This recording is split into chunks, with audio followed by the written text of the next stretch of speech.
Hello and welcome to Daily Tech Tutor. In this video, I'm going to tell you how to clone and customize community creations in Kling AI.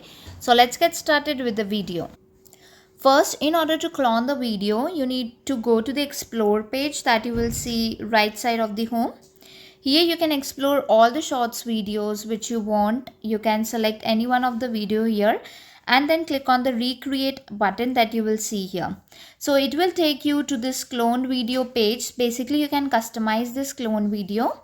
You can edit the prompt here, whatever you want you can edit it according to you.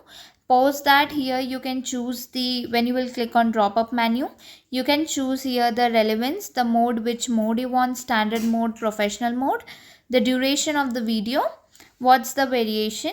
The next thing here you can see is a negative prompt. You can choose here and add if there is any negative prompt.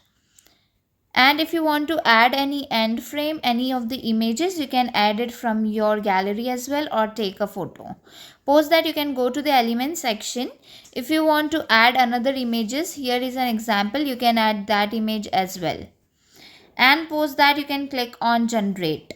So this is how you can clone and customize creations in Kling AI. If the tutorial was helpful, please like and subscribe.